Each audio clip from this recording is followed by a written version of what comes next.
Okay, let's get you caught up on some of the major stories happening around the world today. Yeah, we've got quite a mix. Elections, business moves, some international incidents, social issues too. Right. Let's start it down under. In Australia, Prime Minister Anthony Albanese and his Labour Party. Yeah.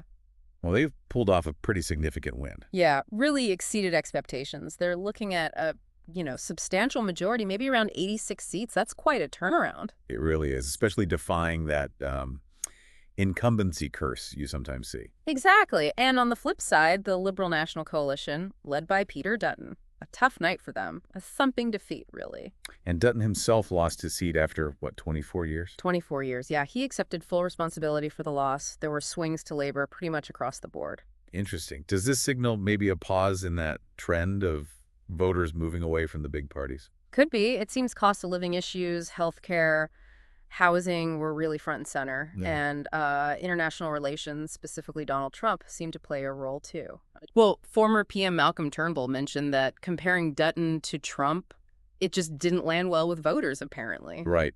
And Albanese is doubling down on his promises. Yep. Affordable healthcare, housing, climate change action, and, importantly, reconciliation with First Nations people, especially after that failed voice referendum. He's the first PM to win back-to-back elections there in over 20 years, isn't he? That's right. Analysts are saying Labor ran a pretty cautious campaign, sort of letting voters judge the opposition. Seemed to work. Okay, moving across to the business world. Huge news from Berkshire Hathaway.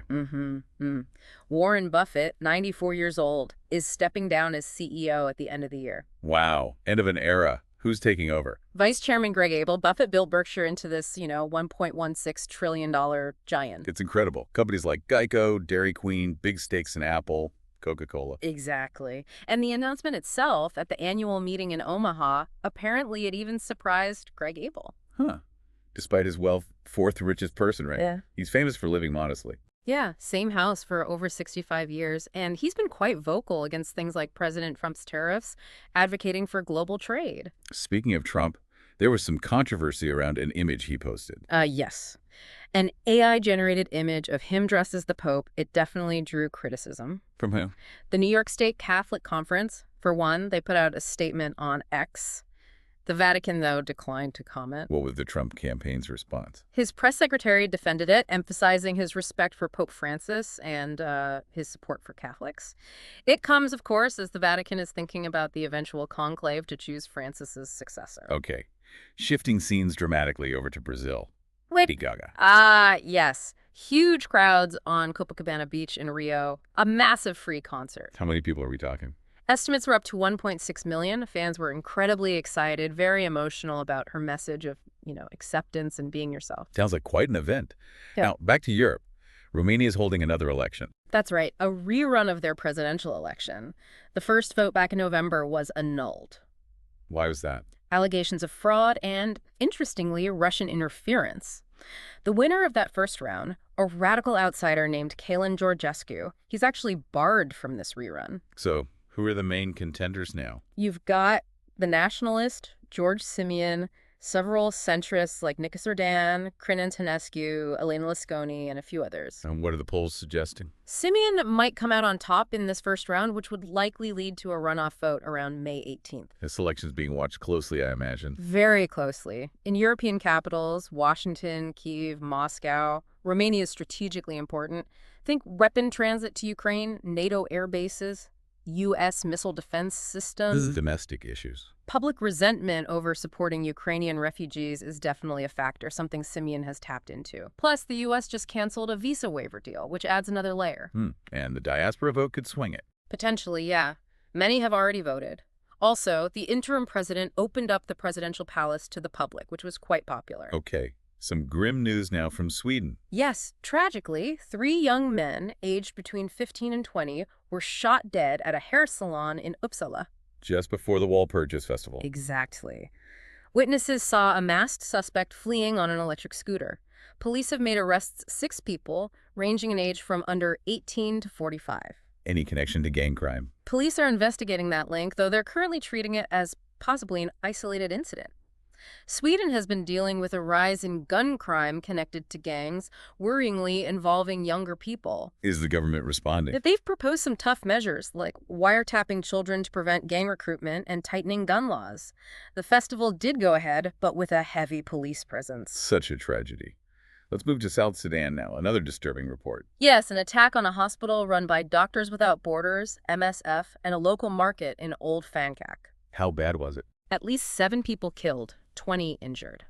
MSF reported helicopter gunships bombed the hospital pharmacy, wiping out medical supplies, and fired on the town. Then a drone reportedly bombed the market. That's horrific. It was the only hospital there. The only one in the county. MSF condemned it as a clear violation of international humanitarian law. They said the hospital was clearly marked, coordinates shared. Do they know who was responsible? Local witnesses apparently identified government forces' helicopters. This comes amid growing fears of a return to civil war, with tensions escalating between President Kiir and Vice President Makar. Right, that feud seems to be intensifying. Okay, let's go to Singapore. Election results there. Yes, a landslide victory for the ruling People's Action Party, the PAP, led by Prime Minister Lawrence Wong. What were the key issues? Cost of living, economic stability, those were the big concerns for voters. The PAP got about 65.6% of the vote, a strong majority. So, a vote for stability in uncertain times. Seems like it. A flight to safety, as some are calling it, given global instability. The opposition Workers' Party held on to their 10 seats, though. The PPP has been in power a long time, but their vote share had dipped recently, right? It had. So Wong emphasized this result as a strong mandate for stability. Inflation, a recent tax hike, those were debated, but the PP's message of stability plus Wong's experience leading the COVID task force resonated. A fragmented opposition probably helped too. Got it. Now, over to Germany and the AfD party. Right. Germany's Foreign Office is defending its intelligence agency's decision to classify the AfD as right-wing extremist. This came after some criticism from the U.S. Yeah, figures like Vice President J.D. Vance and Secretary of State Marco Rubio criticized the designation. Rubio called it tyranny in disguise. What's the German government's reasoning? The BFE, their intelligence agency, found the AfD's views on ethnicity and descent conflict with Germany's democratic constitution. The AfD did come second in recent federal elections, remember? And this classification gives authorities more power. Yes, greater monitoring powers. The German Foreign Office pushed back pretty firmly on X, citing lessons from history about right-wing extremism. How did the AfD react? Denounced it as politically motivated. This whole thing has renewed calls by some to actually ban the party. Okay, let's look at Togo now. Changes in leadership structure. Yes, the leader, Faure Gnassingbé, has been sworn into a new role, President of the Council of Ministers. What does that mean? It's a new top executive post with no term limits. This follows constitutional changes that scrapped presidential elections for a parliamentary system. And the opposition's view. They see it as a way for Gnassingbé, whose family has ruled for 58 years, to stay in power indefinitely. Critics are calling it an institutional coup d'etat. Right. Now, Canada. Post-election priorities for Prime Minister Mark Carney. His focus is very much on talks with U.S. President Donald Trump. Carney campaigned hard on standing up to Trump's tariff threats and those comments about Canada becoming the 51st state. What's the strategy? He's emphasizing Canadian sovereignty, even announced a strategic visit from King Charles III to open Parliament. He plans to visit the White House soon to talk tariffs and the broader relationship. So pushing back, but also seeking cooperation. Seems so. Promising to fight to get the best deal for Canada, but also looking to strengthen ties with other partners. He's also calling for national unity domestically. Okay, an amazing survival story next. From Bolivia. Incredible story. 5 people survived for 36 hours in an alligator-infested swamp in the Amazon. How? Their small plane went down due to engine failure. They managed to make an emergency landing, climbed onto the plane wreckage, surrounded by gators, and survived by eating cassava flour until fishermen found them. Wow. And they were okay. Found in excellent condition, apparently. Just remarkable. Absolutely. Sadly, switching back to tragic news, a crash near Yellowstone Park in the U.S. Yes, very serious. A collision between a tour bus and a pickup truck. 7 tourists were killed. Do we know their nationalities? 5 were Chinese citizens, and reports suggest 2 might have been Italian. 8 other people were injured. Both vehicles caught fire. Awful. Police are investigating the cause, I assume? Yes, it happened on a busy route heading into the park. Okay. And in Tunisia, a former prime minister sentenced. Yes, Ali Laride. He's been sentenced to 34 years in prison on terrorism charges. That sounds severe. Is it controversial? Very. He was arrested 3 years ago, and human rights groups have strongly criticized the charges and the sentence, calling them politically motivated, aimed at silencing opposition. Right. Back to the U.S., new tariffs on car parts. Yes, a 25% import tax on key auto parts just came into effect. What's the goal behind that? The idea is to push manufacturers to increase production within the U.S. And the expected impact. Analysts are predicting higher costs for both businesses and consumers, though there might be some short-term sales bumps. GM warned it could cost them billions. Are companies actually planning to shift production? Some are exploring it, but large-scale changes seem unlikely given the unstable market conditions. There are exemptions for parts from Mexico and Canada if they meet free trade rules. Understood. Now, a collision in Peru. Yes, a Peruvian Navy vessel collided with an oil platform on the Amazon River. Casualties? Sadly, yes. At least 2 Navy crew members were killed, and 1 is still missing.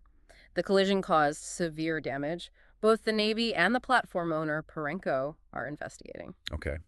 And reports of an attack on a ship heading towards Gaza. That's right. Activists, part of the Freedom Flotilla Coalition, say their ship was attacked by drones in international waters off Malta. Who do they blame? They're accusing Israel. Israel says it's looking into the reports. Were people hurt? Who was on board? The ship was carrying activists, including Greta Thunberg. They sent an SOS after reporting drone strikes and a fire. Thankfully, the Maltese government confirmed everyone aboard is safe and the fire was controlled. What was the ship trying to do? Challenge Israel's blockade of Gaza. Organizers said they were operating in secrecy to avoid potential sabotage. Thunberg says they'll keep trying to open a humanitarian corridor. Right. Now, a scandal in Brazil involving pensions. Yes, a major one. The Social Security Minister, Carlos Lupi, has resigned. It involves alleged fraud amounting to $1.1 billion taken from pensioners. How did the fraud allegedly work? Unauthorized deductions were supposedly made from millions of pensioners' payments, funneled to associations and unions, with kickbacks going to officials. What does Lupi say? He denies any wrongdoing and actually claims he was the one who ordered an investigation. There's been a big police operation, search warrants, asset seizures. And others have resigned too. Yes, the head of the Social Security Institute, the INSS, also resigned, and several officials were removed. It's the second cabinet minister to resign over corruption allegations there recently. Troubling. Let's turn to the Middle East, Israel striking Syria. Yes, Israel confirmed its fighter jets bombed near the presidential palace in Damascus and carried out other strikes. What was their stated reason? They said it's to protect the Druze minority following recent sectarian violence in southern Syria. Prime Minister Netanyahu framed it as a message to the Syrian regime not to deploy forces south or threaten the Druze. How did Syria react? Condemned it as a dangerous escalation. The UN also criticized the bombing as a violation of Syria's sovereignty. This follows sectarian violence. Yes, over 100 people have reportedly been killed recently. Druze leaders condemned the violence and called for international help. The Syrian government says it deployed forces to fight outlaw groups. The whole thing was apparently sparked by an audio clip insulting the Prophet Muhammad, attributed to a Druze cleric, though he denies it. A very complex and dangerous situation. Okay. Back to Donald Trump and some comments about VE Day. Yes, he said he wants to rename Veterans Day and declare VE Day, May 8th, as Victory Day for World War II. Why? He claimed the U.S. won both wars and doesn't celebrate its victories enough, criticizing current leaders. How did the White House respond? The press secretary seemed to push back on changing Veterans Day, suggesting maybe both days could be commemorated as Victory Days. And the context here. Europe just marked the 80th anniversary of VE Day. Russia marks its victory on May 9th. Historically, the U.S. hasn't made VE Day a major national holiday because the war with Japan was still ongoing. And Veterans Day, of course, started as Armistice Day for WWI. Got it. Shifting gears slightly, there's a film called Conclave. Yes, it apparently offers some interesting insights into the secretive process of choosing a new pope. Like what? It shows how the cardinals are isolated to prevent outside influence, but also highlights the inevitable politicking that goes on, the different strategies and ideologies competing. So it's not just prayer and reflection. Apparently not entirely. The film suggests those meetings before the official conclave are crucial for cardinals to figure out priorities and try to build consensus. It also touches on the possibility of an unknown outsider emerging and portrays the cardinals as, human beings with flaws and ambitions. Interesting glimpse behind the curtain. Now, thinking about Europe and VE Day again, was Trump's influence felt? Very much so. Transatlantic relations were a major undercurrent. One former NATO official was quoted anonymously saying the commemorations felt more like a funeral because alliances feel so strained. Why is that? Many in Europe see Trump as undermining shared values, security, democracy, rule of law. Plus, Russia's historical role and current actions create further divisions. There are different perspectives on VE Day itself between Western and Eastern Europe because of the Soviet influence post-war. And Trump's specific policies. Especially regarding Ukraine and NATO, they've caused real alarm. It's pushed countries like Germany to significantly increase defense spending. There's a growing sense in Europe that they need to be more self-reliant on defense. Right. Let's talk pop culture. Yeah. Katy Perry facing some backlash. Yeah, it seems so. Following a spaceflight with Blue Origin and criticism of her new music and tour plans, What's the criticism? some feel she's becoming out of touch, that her pop persona feels a bit dated now. Her comeback single was seen by some as lyrically shallow, and Working with Dr. Luke again drew fire because of the past allegations against him. So attempts to reinvent aren't landing well. Mixed reactions, definitely. The current pop landscape often emphasizes authenticity and relatability, which maybe contrasts with her earlier, more stylized image. Is it all negative? No, she still has supportive fans, but the backlash does raise wider questions about, online fan culture, toxicity, and maybe even misogyny sometimes. Okay. Circling back to Canada and Mark Carney's win, any more analysis on that? Well, a key factor seems to be how effectively he positioned himself as standing up to Donald Trump's threats on trade and sovereignty. That resonated with voters. Apparently so. It mobilized people concerned about U.S. influence, including some on the left and even some Quebec separatists, which is interesting. And his strategy going forward. Stressing Canada's economic importance to the U.S. while also looking for other trade partners and strategic alliances. That invitation to King Charles is seen as part of asserting independence. The upcoming G7 summit in Canada will be key, though. Absolutely. A big moment, especially with all the global trade tensions. But remember, he still has a minority government, so he'll need cooperation from other parties. Right. Now, a difficult situation in the West Bank. Home demolitions. Yes. Reports indicate Israel has expanded demolitions of Palestinian homes in refugee camps there, displacing thousands. Under what justification? Israel calls it Operation Iron Wall, saying they're targeting nests of terror and want improved freedom of movement for their forces. Camps like Jenin, Tulkarem, Nur Shams have been affected. What's the impact on residents? Devastating. They often get very little warning, little chance to save belongings. Aid agencies are calling it the largest forced displacement in decades. Satellite images confirm widespread demolitions, with new roads being built by Israeli forces where buildings once stood. How are the displaced people coping? Expressing devastation, naturally, but also a determination to return eventually. A grim situation. Moving to India and Pakistan, renewed tensions. Yes, unfortunately. Following attacks targeting civilians, there's a sense of crisis building, echoing past escalations like Pulwama or the Mumbai attacks. What measures has India taken? Retaliatory steps like closing border crossings, suspending water-sharing treaties, expelling diplomats, halting visas. Both sides have restricted airspace for each other's planes and suspended peace treaties. This sounds familiar. Experts say it's similar to the post-Pulwama response, especially the diplomatic and trade restrictions. Communication channels are still open, but the targeting of civilians this time marks a worrying potential shift. And the water treaty threat. Threatening to annul the Indus Waters Treaty that's seen as a really significant potential escalation. Okay. Back to Canada briefly.